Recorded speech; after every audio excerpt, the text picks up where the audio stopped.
injuries starting to mount. Kind of showed up today with Demetrius and Tony Burnett both having ankles from Saturday, not being able to practice.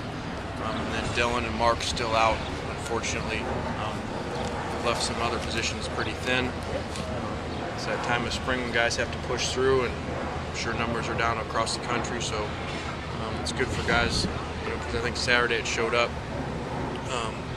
going out there and the weather being hotter than what we're used to, and it showed up. We were very fatigued. Guys didn't finish very well. The end of the film wasn't very good, and so in a way it was good to have that happen, so our players can see how far away we are. Will Dylan or Mark play on Saturday? I don't know. Very different scenarios. Dylan's more about just how well can he run on the ankle, and Mark's is about being able to pass a concussion test, which obviously he has not yet. You mentioned the other day, you mentioned a couple of times about Matt being frustrated at times. I mean, what kind of mentality does he usually have? What kind of mentality do you want your quarterback to have in these types of situations? Well, you want him to be aggressive, but you want him to be very intelligent in how he's being aggressive. And what happens is when guys get frustrated, whether that's because of them playing poorly, the players around them playing poorly, or the score at that time, guys tend to make more errors. And so that's what you have to fight through.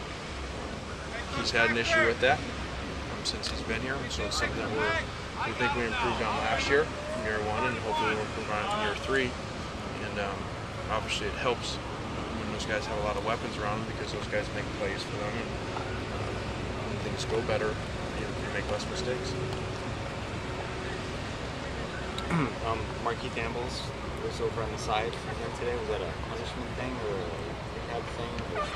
Yeah, no, there were two guys late this morning for meetings this morning, and so both of them ran. Thoughts on the scrimmage Saturday after watching the tape?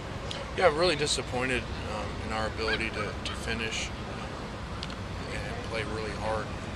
The temperature was extremely hot, and I thought that we let that play a factor, which it shouldn't. We got to push through that. We got to play extremely hard and way too many loafs. And it's just a reminder of we're in spring, we're not in fall, thankfully. And we need to, you're looking at I think 10 scholarship players that haven't practiced this spring. And so when you add the 24 coming in, that's 34 new scholarship players coming in. Not only does it obviously help your depth, makes your practices better, but I think it makes your players better, because right now we have a number of guys that we find them coasting a little bit because there is no one behind them. And so they know regardless they can't be demoted. So hopefully something will fix in the fall. I know you mentioned Hayes Pollard the other day, but Will Andrew and Marquise Simmons were the two top tacklers. It seems like both of them, Will Andrew's been pretty good, it seems like, throughout, and Marquise Simmons has come on lately. What did you see out of those guys on film, and what have you seen out of those two? Yeah, Will is playing extremely well. Really getting us lined up and making plays himself. So that's good to see. Marquise is coming along. Someone who really hasn't done anything here. I think he's been here for 3 years, and so it's good to see. Those are some of the guys taking advantage of the situation. That would probably be on a normal situation here 4 years ago, be on the third team, and now they're